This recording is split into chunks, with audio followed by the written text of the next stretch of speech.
Welcome back, everybody. The day rolls on. EU console relegations are going to start us off. We'll get to the NA console relegations later on, but right now we've got a matchup between the two teams trying to defend their spots in the European SCL. I'm Aggro, this is Taco, and Taco, we've got Quantum versus CAZ here, and this is, in these relegation scenarios, these are the most important games. It's the ones where you're going up against your other team defending their spot. Whoever wins this puts themselves in a great spot to keep going in the SCL. And obviously neither of these teams wants to find themselves falling out of the SCL, especially not at such a pivotal point in time. I mean, you have so much coming up with the splits and everything. I doubt that any of these teams really want to have it all end here. Of course. I mean, DreamHack Valencia coming up later this summer. Every team wants to go there. Who doesn't want to travel over to Spain and find out who the best team in the world is on the console side of things? Let's get right into it. Picks and bans ready between CAZ and Quantum. We've seen a lot of Hunbat's prioritization early on here, Taco. And CAZ, they first picked it. It was actually first picked against them last time. Do you think we see them go for it here? I'm not necessarily certain that they would opt for the Batz. I mean, it's a top priority pick at the moment, but you also have to consider the Cabrakan that's potentially on the table. Fafnir is also a highly sought-after support, but Quantum sticking it true to the books and just eliminating those mages. Yeah, taking away Zeus from Elexum, one of his signature gods. He's been in the mid lane for quite some time in the European SCL. Odin was the ban from CAZ, taking that away from Quantum. Certain teams just have players that love to play the Odin. I mean, Wolves is the first one that comes to mind in North America for Astral Authority. There are some guys that you just cannot give Odin to. It's a very safe pick as well. You have to consider that there's a lot of sustained compositions that seem to be sought after, especially in EU. So if you can eliminate that aspect with an Odin, that's an easy cleanup every time. Susano going to be the other band there for CAZ, and Robin for Quantum. So Cabrakan is open, and Overpowered USB played that very, very well last time around in the solo lane for CAZ, but Cernunnos as well is open. It didn't get picked for them last time, and it is going to be the Chang'e first pick here. So you're talking about sustained picks. CAZ immediately knew what they wanted. EU just absolutely loves the Chang'e. It's a slight flex pick, although I'd imagine typically we'd expect to see this going towards the jungle. It can be played in the mid lane, potentially even solo lane, but we haven't seen a whole lot of that. No, I would definitely expect this going to Jeron in that jungle. I mean, that's where this character has seen the most success as of late, though a little bit in the mid lane, specifically when matched up against Poseidon with that 2 getting you out of the Kraken. And Quantum, they're going to answer back with a Cernunnos, the character that is brand new to the competitive scene, has been seen a lot, at least was seen a lot at Smite Masters, very heavily prioritized in that hunter role. Both of these picks are so incredibly strong early on. Plus, you're pairing that with a Batz. You can never really go wrong with the AoE presence that's provided by both of these gods already. Yeah, tons of teamfight disruption between Fear No Evil and the Wild Hunt. Good luck getting out of those gigantic AoEs that really disrupt in the middle of the team fight. Solid team fighting draft coming out of Quantum thus far. CAZ, they're looking to answer back with something a little bit more team fighty of their own, I'd imagine. Right now, they're looking to go straight pick, actually. Neith could be in the mid lane, could be in the hunter role. Elexum, I believe, has played it before in that mid lane, and just trying to synergize with that, that global ultimate. All of a sudden, you've got gank potential all across the map, and it is going to be Fafnir once more for the CAZ Esports support. I think I would prefer to see that Neith going towards Elexum in the mid lane role, simply because not only do they have the lane pressure in the mid lane, if that's Jeron on the Chang'e, but you also have to consider that Neith doesn't really fare too well against a Kern, and I would not want to be on the other end of that matchup. Yeah, Neith, one of those hunters that sees very little play in the dual lane right now, and Cernunnos is the hunter to play in the dual lane. So you've got a little bit of a disparity there if that's where the Neith is going. Osiris going to be the solo lane selection here for Quantum Esports. So quite a bit of pressure on that right side of the map early on, and Kern can do it all game long, basically. Yeah, you just never really have a weak point that you need to be concerned about with a Kern. And then on top of that, I really like the Osiris pick actually from Quantum. When you have so much solo lane pressure from the get-go, it really allows your boss to have the flexibility of, do I want to try and provide a little bit of invade pressure onto this Chang'e jungle, maybe shut her down early. That seems to be the ideal strategy for a lot of teams whenever they have that potential threat of the Chang'e. And you've got that anti-heal on the ultimate from the Lord of the Afterlife, going to shut down all the healing coming out of Chang'e. So a strong pick there out of the solo lane for sure. Couple Guardians banned away by Quantum, knowing that that solo laner Overpowered USB already played a Guardian last time around. Cabrakan, the one he picked, and then Sobek, another one. And then Bologna and the Morrigan here, banned away by CAZ. CAZ banned away the Morrigan game 1 as well. this is a character they clearly just don't want to go up against. I would not want to fare against a Morrigan either, especially not when the enemy team already has a bot selection on the table. I mean, it doesn't matter whether it was CAZ with the bots or Quantum. When you have 2 potential bots ultimates coming out for one team, that's probably one of the most annoying things in the world. Good luck dealing with that. Athena going to be the selection there for the support player for Quantum. Used very, very well last time around up against CAZ, so they're going to try and do the exact same thing. Still going to be a Guardian in that solo lane. Xing going to be the selection for CAZ, and now a Joeeey. So double Hunter with the Fafnir composition here. This is a strong comp out of CAZ. What's really nice about Quantum's composition, though, to combat this is that they have a very strong initiating composition. CAZ is looking more for the counter engage, and I think that that's an ideal strategy for them to prioritize, especially when you consider that Quantum has so much follow-up potential from the Athena taunts, from a bot's ultimate initiation, and that's exactly what you'd want to look for in a team when you're trying to face off against somebody like CAZ. It's going to be Ra, the last pick there for Quantum, answering back with a little bit of sustain of their own in that mid lane. And while I like that idea, you have to keep in mind that if Jeron were to go anti-heal on this Chang'e, buying the Divine Ruin, that means that 3 is doing 90% anti-heal. That is a lot. I mean, that is, and that's without, you know, a Curse Donk or anything like that. Just one anti-heal item could really shut down the healing out of Sirduckbot early on. I think a lot of players would also just agree in general when it comes to mages that Chang'e tends to be on the more favorable end of these healer matchups when you think about Chang'e, Ra, Aphrodite. And so it's really interesting, especially since Jeron will have the ability to provide so much pressure onto Sirduckbot. And he doesn't, it's not the big burst heal of the Hell or the Aphrodite to single target. It's more about the constant chip of healing, kind of similar to Guan Yu with that conviction, where you can just consistently heal up your team and you can really start to underestimate just how much healing the enemy team is getting. CAZ and Quantum going to go at it here. Remember, though, both these teams, again, trying to defend their SCL spots here in the summer relegations. CAZ, they're 1-0 so far today. Quantum 0-1. So this game very, very important for Quantum if they want to secure their spot back in the summer split. And already Quantum's looking for the early game aggression immediately. I mean, when you have an Osiris, that's just guaranteed to happen facing off against solo lanes like Xing.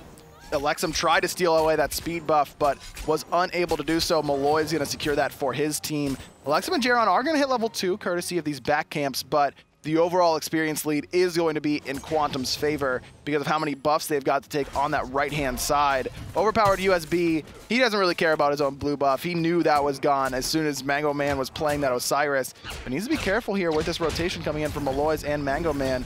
Does have the jump away, so he's going to be safe for the time being. But look at that mana bar already onto OverPoweredUSB. He just has no options, really, when it comes to safe clearing. He's going to be pressured out of this lane pretty heavily, I think, as the draws on. And he's got a couple mana potions. In fact, I think he's got one ticking right now, but you're right, it is going to take a little bit of time for him to get ready to clear in that solo lane. And that's a thing that it's difficult to play with as that Xing in the solo lane, especially up against Osiris, where it is just a ton of damage throughout the early game, and Osiris is going to continue to keep pressuring that right side consistently. And plus, when you combine the bots on top of that, you just never really know when you can anticipate those ganks coming around the corner, and we've already seen him leaning towards the invade side of things, so I would expect him to spend a lot of time emphasizing onto that solo lane, really trying to prevent as much farm as possible. Got a quick pause here between CAZ and Quantum, waiting to get back into game. These are the two teams trying to defend their spots in the European SCL during these summer relegations. And you talked about it during the picks and bans, where CAZ really is lacking initiation. I think they're also lacking pressure or basically across the map. Chang'e and Xing going to get invaded consistently by Hun Batz Osiris. We talked about that a lot. But even on the left side of the map and in the mid lane, they really don't outclear their opposition particularly heavily, and if they're not able to get any sort of pressure, we see it time and time again where teams have no pressure across the map, they never really even get a chance to fight in because the opposition just gets so far ahead off of invades. This early game stage is going to primarily come down to CAZ's individual player abilities at this point, because they just have to be concerned primarily about, like you mentioned, the early game pressure. They're aware that the invades are going to be coming through consistently, so as long as they're playing it passively, taking up the safe counter-engage fights, then they'll be all right. But if they try to look for the early aggression counter-engage, I think that'll be a little bit too much too soon, And so they just need to back off, allow themselves that time to farm up, and if they can make it into that mid-late game stage, their composition really comes to play. I agree with you. I mean, the double Hunter is really, really strong, but you combine that with the Fafnir, who's going to continue to get stronger as the game goes on. That Coerce getting maxed out when you can hit 2 Hunters with it, even when one is Neith that's really more mid to, or early to mid game oriented, that is difficult to handle even if you have a lead. It's the Hu-Yi that I'll be looking for when the Coerce starts to come into play, because all you have to do is just get that ultimate off, and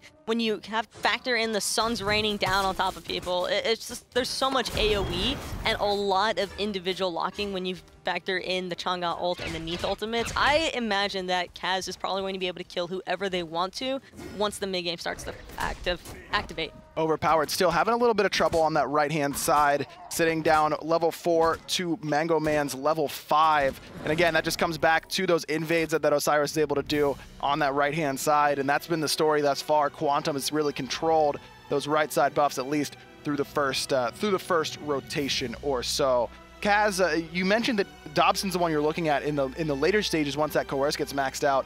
But who's the one to carry them through the early game and get them through this rough period? That's the difficult portion, is that it'll be so incredibly difficult. It's not necessarily one player in particular. This really comes down to just how well can Jeron and Elexum work together to buy as much time as possible, because it's not necessarily about losing lane pressure as much as, or winning the lane pressure as much as it's just not losing it out entirely. You can not be winning a lane, but still not necessarily losing it at the same time. It's that happy balance, and you just want to try and play it as passively as possible. It looks like the Gold Fury is the call here for CAZ, as the rest of Quantum, they're on the right-hand side getting these oracles. The transformation coming through here from Mush. Love this call out of the console veterans. Joeeey's got no idea. He's the only one on this side of the map, and CAZ able to propel themselves a little bit closer to that late game they want to get to. An early Gold Fury, 3.5 minutes in. CAZ now with about 1,000 gold lead. Not to mention that just removes so much map pressure concern that CAZ might have potentially had to worry about, considering how much early game presence Quantum has. That could have been Quantum's Gold Fury if they put a little bit more emphasis onto that side of the map, but they just want to focus out these speed buffs, these blue buffs off cooldown. But OverPoweredUSB isn't even really that far behind. He's still maintaining the same level as Mango Man. Elexum and Jeron need to be in a little bit, could be in a little bit of trouble, but Coach Killy instead decides to just head back and help his mid laner clear. Coach Killy spent the majority of the spring split in the solo lane for Quantum, now moving to support with Dinosaur leaving. That was the real leader for this team, still trying to find their way without him. Mango Man is going to use that Lord of the Afterlife to get away from the Xing ultimate. OverPoweredUSB able to trade ult for ult in that scenario. And I think that favors CAZ more so than Quantum in this stage. Definitely, because now it prevents Mango Man from looking for that early rotation to try and help out Sirduckbot in the mid lane. And just now, Quantum probably recognizing, hey, there's a Gold Fury not here, guys. Jeron putting good damage onto Sirduckbot, but now he's got no mana. Elexum got baited into danger. Wild Hunt released by Joeeey, but the snipe from Sirduckbot doesn't find the home, and so Elexum is going to be able to escape with his life. No first blood quite yet, but a lot of aggression there around the oracles. A little bit more range on that raw snipe, and he might have been able to catch him on the very corner of that wall, but I'd say that's a very lucky engagement for Elexum to just sneakily slide out of. Yeah, I guess Jeron just baits him in there. I mean, he finds a good ultimate, but no mana to follow up afterwards. Pretty risky there out of the mid-jungle combination as Dobson and Joeeey go at it in this duo lane. Cernunnos versus Hu-Yi is a matchup we actually saw quite a bit of during Smite Masters. Who do you think gets the better end of this one, Taco?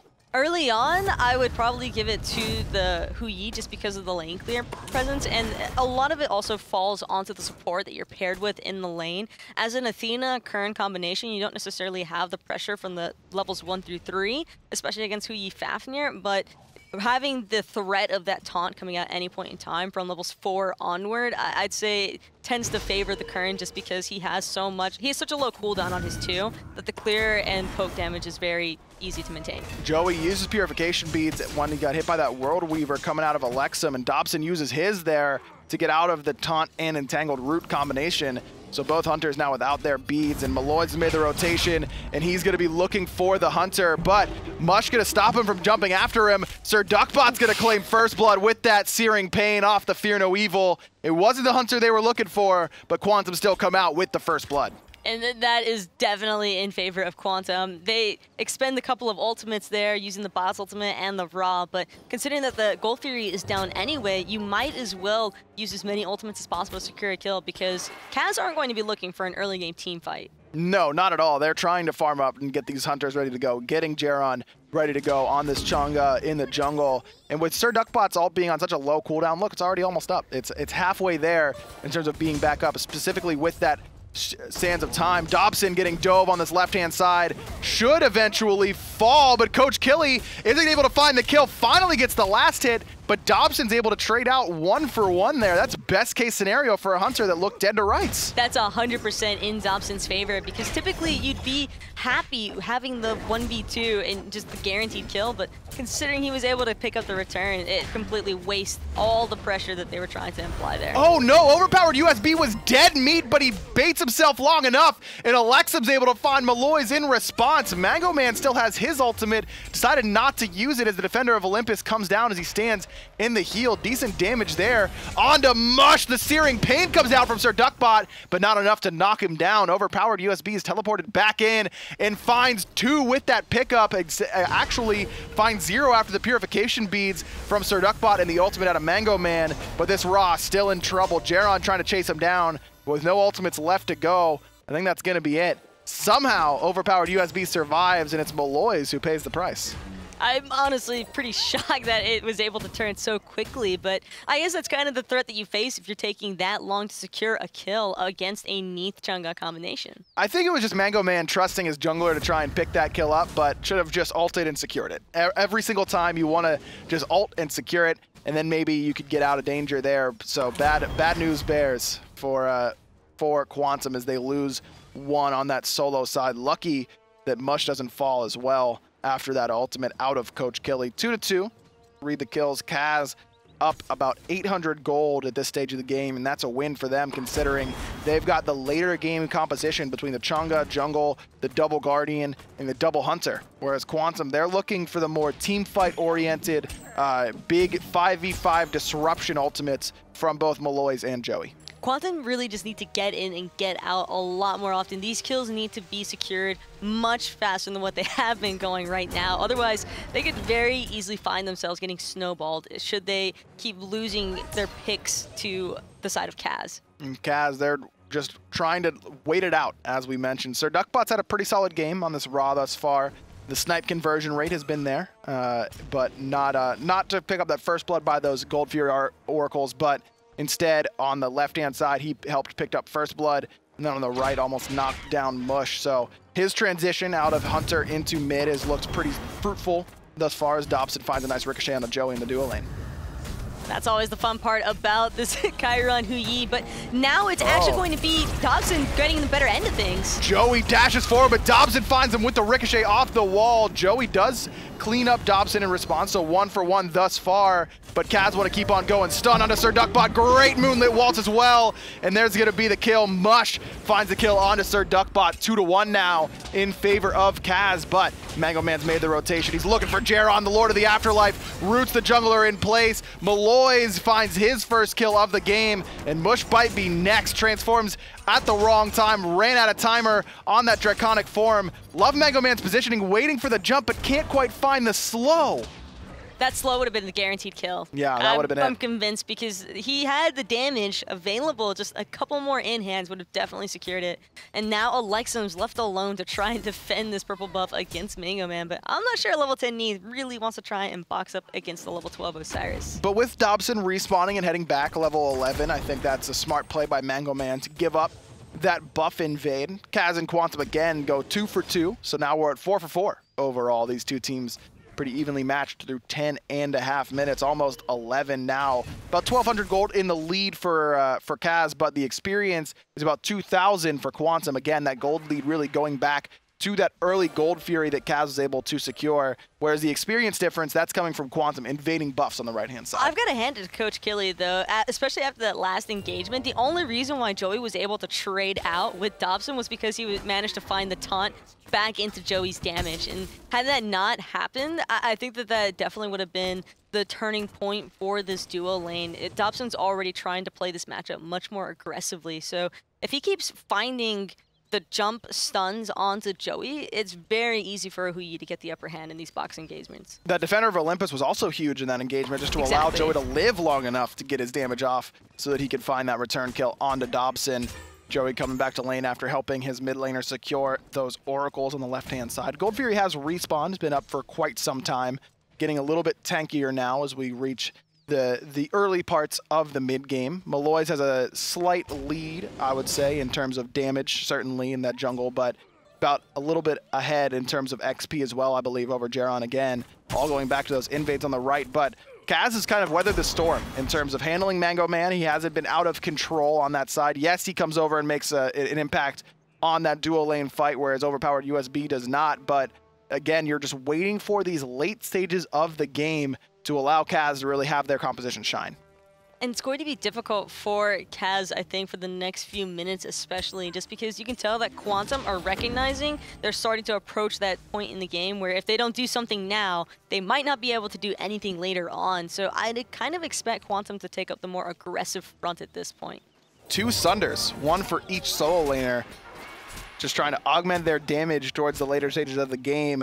And for 2 different reasons. Mango Man has plenty of damage in his kit, but it starts to fall off towards the later stages, so he's trying to keep his damage relevant longer. But OverPoweredUSB is there for CC and control, but with that Sunder, can start to become more of a damage option. I'd really like to see a Shell on the side of Quantum, considering how much AoE presence CAZ has available, plus the covers and the double ADCs. I think a Shell could be really impactful as far as team fights are concerned, especially since both these compositions are team fight oriented. Gold Fury started up by Quantum, but the teleport in from OverPoweredUSB prevents them from going in. The knock up onto Coach Killy, plenty of CC onto the support, but they still haven't knocked him down quite yet. The Fear No Evil was good coming out of Maloaise, and Coach Killy is able to escape for the moment. OverPoweredUSB finally finds him after chasing him down, but he may pay for his life. Sun's coming over the top, but the Mango Man rotation around the back is gonna prove fruitful. He finds OverPoweredUSB and is now handling 3 on the backside. 2 for 1 thus far. Sirduckbot, no ultimate. Now Mango Man's controlled as the rest of CAZ just turn and burn on the solo laner. Now 3 for 1. CAZ only losing their solo, and now the Gold Fury's next. That's a free Gold Fury for CAZ without any ultimates to try and contest on the side of Quantum. That's just a Gold Fury you know you have to let go. CAZ really looking in control thus far, Taco, up about 3,000 gold now. And we've talked about it quite a bit. They're the ones with the later game composition. So this is bad news for Quantum. They know that this composition is only getting stronger as the game goes on. Maloaise in a bad spot, but Mush misses the hammer, so he's going to be able to jump away without much issue. Gold Fury started up, but couple numbers pretty low here. Maloaise still waiting on that ultimate, has it up fairly soon. Duckbot has his snipe. He's trying to use it for the objective. Dash taunt forward onto Dobson by Coach Killy. Purification Beats gets him out of range of that snipe. Mango Man handles Jeron in that mid lane. Quantum are the ones that are going to be able to secure this portal demon this time around. CAZ just tried to do a little bit too much with that lead they got on the left side. Bite off more than you can choose. Pretty much the statement to be made there for CAZ. I think if they'd rotated immediately from the Gold Fury over to that portal demon, they might have been able to secure both with their damage available already, all the 2 hunters. But losing their solo laner and having OverPoweredUSB just starting to funnel his way into the portal demon area, but meanwhile Quantum already had all of their members respawning. That still goes in favor of CAZ though, considering that they were able to secure that Gold Fury. Even with the portal demon being available for Quantum, they can't really do much with it. They're not finding very favorable matchups when it comes to these engages. And even though that CAZ has the gold lead, Quantum continues to be right there, if not ahead, in terms of overall XP. The only person who's got a level deficit is Sirduckbot in the mid lane, and that's it. I mean, in fact, Maloaise still has a level over top of Jeron. Everyone else is basically even. Coach Killy with a level over top of Mush as well. So Quantum's still certainly in this game. Could only take one team fight for them to really snowball and get back into this one. The primary issue here, though, is that Chang'e. Again, Jeron has just been such a devastating factor with his Moonlight Waltzes evading all of the damage, and then you have to consider his ultimate has just been stunning out everybody. Anytime that Quantum wants to engage, they just have to answer to Chang'e. Dobson comes around the backside and drops the Suns to prevent Quantum from sieging down their middle tier 1. Defended successfully from CAZ. Stun on Maloaise, force out his Purification Beats. Mush getting taunted there by Coach Killy. Not a whole lot to write home about there. A couple ultimates used, mostly on the side of CAZ. It was Dobson Mush and Jeron all using their ultimates, but tier 1 tower does stand, but that health, I mean, is that really even standing? It's anytime anyone from Quantum wants 500 gold, they can just waltz in and sneeze on the tier 1 tower in mid. Quantum are just, that's one of those instances where you let the tower stand because you're waiting for the perfect moment to engage. Ideally, Quantum would want to find a pick, potentially even two, and then look to siege down the mid lane, considering that that's not a safety. Like, there's no protection coming from that T1 tower right now on the side of CAZ. And exactly, and Elexum is on a character that is pretty vulnerable in that mid lane without any sort of tower to run to. Neith, yes, has the backflip, but in terms of being able to easily catch up to an escape, backflip pretty much the worst in terms of creating space for yourself. In fact, Sirduckbot decides he could use that gold right now, but he's one auto short. That tower is still standing. Elexum's looking for it though, but setup not quite available just yet for CAZ. Jeron gonna head over to a speed buff. Elexum all by himself in that mid lane.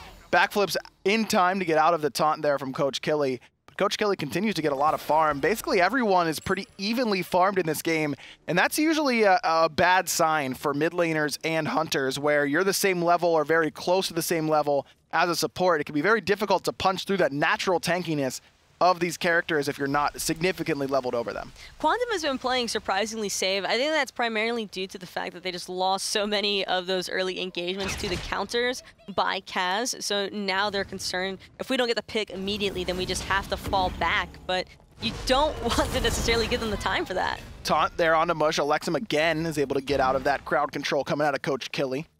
Might be able to just dash forward and force out that backflip before the taunt and then save it for someone else with Elexum using it this early on, but that's basically what he has to do. Can't really afford to get taunted. A couple mind games available, and I think that's one of my favorite things about Athena is how many sort of just little tricks you can pull to try and guarantee the most value out of that taunt. He only needs it one time though. He just needs to catch Elexum one time with that taunt, and if Elexum gets caught in his backflip, then he just has to have the concern. He's most likely going to have to burn his beats. Almost certainly, exactly. There's just so much damage off that taunt. It isn't the Poseidon Whirlpool that we saw earlier on last time up against CAZ, but it is a lot of damage. I mean, even the Celestial Beam out of Rod this stage does quite a bit, can really chunk down an enemy backliner. And that's going to be the plan for Quantum. Joeeey trying to bait Dobson in, but Coach Killy waiting in the wings, dashes forward, and Dobson jumps away.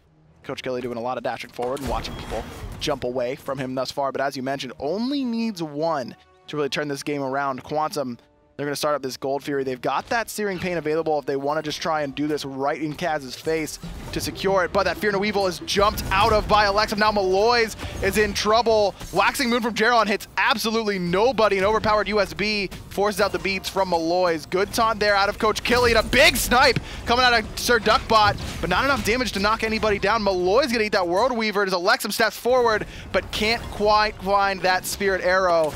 CAZ gonna be able to back up as Mango Man finally makes his rotation, but the fight's already over and done with. No one is able to find a kill on either side. And Quantum are actually going to opt to back first of all, which is kind of risky looking at it, but they do have the Athena ultimate. Coach Killy is going to be returning safely now, and so CAZ are just gonna have to fall back from this. But again, both teams have some sustain, so neither has to worry about getting poked out too heavily. Coach Killy can't quite find the taunt that time around. You can see the sustain a little bit stronger thus far for Jeron, but Ra's sustain takes a little bit longer to get going. It is a longer heal over time instead of that burst heal from the Chang'e. Tier 1 tower finally falls for Quantum. That's 500 gold, 100 gold per player across the board. And Joeeey is back in full health, and he's looking at the Gold Fear here, Taco. This is also a very smart play by Quantum. Immediately sieging the T1 tower opens up the Gold Fury, and they know that CAZ doesn't have any ultimates available other than the Xing 10. Jeron again misses the ult. Frenzy pops as they try and turn onto Mango, but Elexum and Mush are separated from the solo laner. Another win here for Quantum as they get not only the ultimate out of Jeron, but that big team fight frenzy down as well. Jeron forced back to base, and Quantum now going to try and do the Gold Fury right in front of the opposition, knowing that their jungler is no longer there. Maloaise has that Fear No Evil back, ready to go. Sunder on top of Elexum, and Mango Man's doing it all by himself, trying to make sure that he can get it away, but CAZ, they stole the Gold Fury on the backside, I think. No, it was actually Quantum who was able to secure that. They already had two. Elexum finds Mango Man finally, doesn't fall to the damage out of the solo laner as Maloaise jumps forward. He's getting pretty low, and CAZ are going to try and clean him up. And it's so unfortunate that Jeron is just unable to find the very last one. There it is, finally cleans up Maloaise, as now Quantum are just looking to try and disengage off of that failed Batz ultimate. But again, Quantum, they secured their own Gold Fury thanks to the snipe out of Sirduckbot. They get that gold lead very, very close together now. 9-5, CAZ still lead in terms of kills, but Quantum right there in terms of gold. Dobson putting quite a bit of damage here onto Coach Killy. He's gonna jump forward and try and find this kill. The shell is popped, the body blocks are good, and Joeeey's gonna make Dobson pay for going aggressive onto Coach Killy. Misplay there out of the Hunter.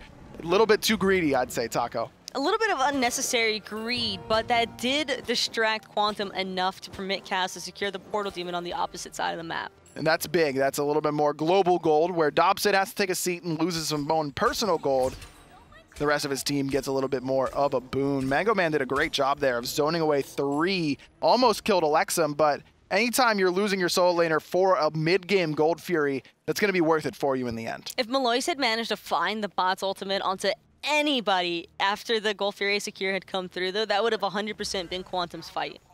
A little bit unfortunate. It's just so unfortunate when you see that come through. I probably anticipated the enemy team to push forward a little bit more and look for the attack engage, because typically when teams lose a big objective like the Gold Fury at this stage in the game, you want to just try and aggress, see how many picks you can get, because if you can secure at least 3 kills, sometimes even 2, that's more than enough to look for tower sieges, and then on top of that, it's just counter out. It's negating the gold. Sirduckbot accidentally took that ultimate from Maloaise in the mid lane, but he's got that sustain. He's gonna get picked up and tossed back with the purification beads, gets him out. Nice double snipe out of the mid lane raw, but he's still got to be worried about overpowered USB. A little bit too much out of overpowered USB. He's gonna fall, as does the tier 1 tower for Quantum. CAZ able to secure that for themselves, but all the while, Joeeey's been on this left-hand side, Taco. He got the tier 1, he's got the tier 2. That's 2,000 gold. Quantum only lose 500, and they get the kill onto overpowered USB, playing the map very, very well right now. Joeeey was just chilling. He's AFK split pushed at that point in time, and there's nothing wrong with that. Risky call here coming out of Quantum, trying to catch CAZ sleeping. They started the Fire Giant, and once CAZ show their head, immediately turn tail and run. Joeeey was still heading back from base after his split push on the left-hand side. This gold lead, very, very slim. 800 gold for Quantum, but the experience lead is not. A solid 5,000 gold in the lead for the Challenger Cup challengers. And that's exactly a spot that you'd want to be, especially with this kind of composition. When you look at it for CAZ Esports especially, you don't want to permit any sort of evenness throughout the game, not against a healer composition like Sirduckbot is running with this Ra. Ra provides so much more sustain in the long run in comparison to the Chang'e that as long as his positioning is on point, his team is going to be perfectly fine throughout these long-term engagements. Now, you do have to stand still in that Ra heal, whereas Chang'e can just kind of dance around you and heal you up and top you off, but you're right, Quantum, these guys are trying to defend their SCL spot. Misspoke a little bit earlier. They are not the Challenger Cup team. They are also defending their spot here in the summer relegations, but these guys are filled with a couple guys who have been around the scene for quite some time. Sirduckbot, new to console, but has been around the Smite scene for a little bit. Mango Man has been on console for quite some time. Maloaise as well. Coach Killy came to LAN. These are guys that have been there, done that. Just a matter of can they continue to be there and do that and win their spot back in the SCL. And now it's Mango Man trying to take up a little bit of an aggressive stance against the members of CAZ, but I'm not sure that's the spot he wants to be right now. Again, the Fire Giant started up. Quantum feel very comfortable despite being pretty even in gold here with CAZ. Joeeey gonna get knocked up, taking quite a bit of damage from that Fire Giant objective. Elexum already in trouble. Maloaise used that Fear No Evil, but the double jumps were off the mark. Elexum gonna get sniped by Sirduckbot, but still survives. Overpowered, handling 4 on that backside, and a big waxing moon coming out of Jeron forces Joeeey into the Aegis. The retreat is on here from Quantum as Mango Man gets hit by that World Weaver. Big taunt out of Coach Killy. Frenzy popped by CAZ, but no remaining chase down available to them. They're gonna have to heal up courtesy of Jeron, where Quantum tries to do the same thanks to the Raw sustain. But the Frenzy pop already prevents CAZ from being able to just immediately burst down this FG, and now Coach Killy has got the ultimate. Quantum are going re-engaging. Mush gonna get knocked up and controlled. Joeeey gets the last hit, but shouts to Fire Giant. He's the one who did the real MVP work there for Quantum. Now with the 5v4, they're gonna try and do this Fire Giant once more. Mango Man harassing Dobson, trying to get him out of the fight. Fire Giant falling very low, and it will be secured here. Quantum gonna get the first Fire Giant of the game, 26.5 minutes in, and Quantum have the FG. And that's probably the worst case scenario for CAZ right now, considering that this game was so even for so long, and then just one little bit of over-aggression, and that's all that it took for Quantum to just immediately have Coach Killy fall right back into line. And that was a good defense by CAZ, getting Quantum off the Fire Giant. They stopped them from doing the objective. Everyone's low, and then CAZ just decides to start Fire Giant with 4 members of Quantum being there. It only Coach Killy was in base, but he's Athena and has ultimate and gets back there very, very quickly. Just a miscall there from CAZ really costs them. And Mango Man also had his teleport available as Osiris, which is the main reason why we saw him backing at the moment that he did. And so now the rest of this map is pretty much going to be Quantum's playground. They already got that Gold Fury Portal Demon as well, and I love that Portal Demon pickup because look at where the towers are that Quantum's going to be sieging down, mid and right. They don't have to worry about going to the left side, so that portal going to give them a little bit of extra mileage as they go back, spend their gold, and get right back to it, starting this siege up. Now, CAZ only down about 4,000 gold. Again, still down in XP, basically across the board. Coach Killy over Mush has really been the biggest difference for me. Coach Killy's sitting at level 18.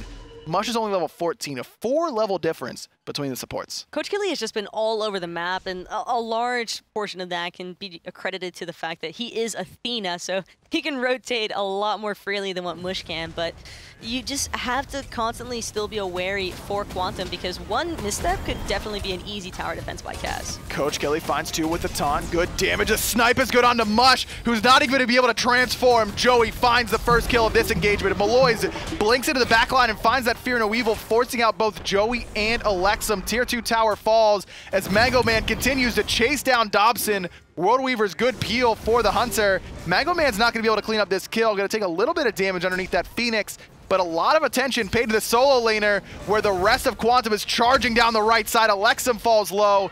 Joeeey was more worried about the kill than the tower, but it doesn't matter as Quantum cleans up that right side Phoenix. Joeeey is absolutely bloodthirsty right now. For him to be willing to chase down past the Phoenix and just completely ignoring it, just like, hey team, I need you guys to kill this objective while I try and kill Elexum. I mean, Elexum barely able to escape, had to use his purification beads in that scenario. Overpowered USB trying to do his own escape route, just able to get out of range of that snipe. Tier 2 tower mid was there a moment ago, no longer. Can say the same about the Phoenix. Now the mid and right side Phoenixes fall as Quantum continues to push down CAZ. There's a big game for both these teams. These are the 2 teams that are trying to defend their relegation spots.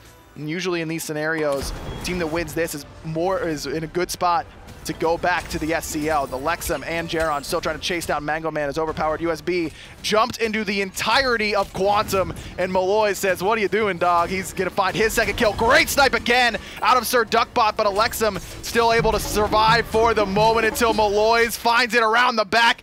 Joeeey cleans up Dobson as well. Jeron on the run, not gonna be turned into the pig, but Maloaise gonna be able to chase down the jungler, I imagine here, especially with the help of Coach Killy. Good Waxing Moon separates Jeron from the support. Still trying to get away, and Maloaise gonna teleport forward and hit him with the crit. 4 down, only Mush, and I don't think it's gonna be long before their Titan turns to mush. Quantum takes down CAZ in 30 minutes, getting their first victory here in the relegations. And that greed by CAZ, chasing a team with Fire Giant that was not only regenning from Raw, but the FG heal and the buff in general, it just seemed like such an unnecessary chase. Again, I agree with you. They seem to team fight fairly well, and their peel for one another is pretty solid, but I think the overall team objective play needs work for CAZ. I mean, it's the Fire Giant call that really hurts them, and then as well, like you said, chasing down the kills, not working out there for CAZ, but Quantum, it certainly works out for them, and they take their game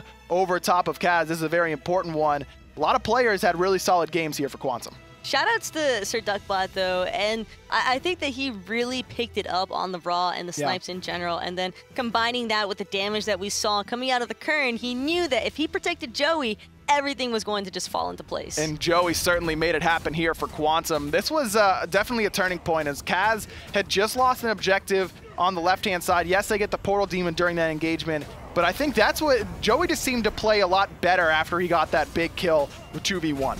That's primarily what you're looking for, though. Whenever you're the ADC, you always get pumped up whenever you find yourself on the favorable end of trades. And even just going toe-to-toe with the boxing engagements, if you're coming out on top and you're just seeing how much damage you're outputting, especially on a Curry, and you're having a great time. And look at how much damage he takes in these team fights. Basically none. He fell down to half HP, but by that time, everyone was already dead on the side of CAZ. The positioning out of Joeeey was very, very strong in those team fights. And that's so important. I mean, when your Hunter is able to free cast, you know, and just toss those autos from the backside, pretty difficult to really jump into it, especially as someone like Xing. Shoutouts to Fatalis with the kiting capabilities on ADCs. Shoutouts to Fatalis. That's going to be it for that game, but EU console relegations moves on. We're going to go to a quick break, and then we'll be right back.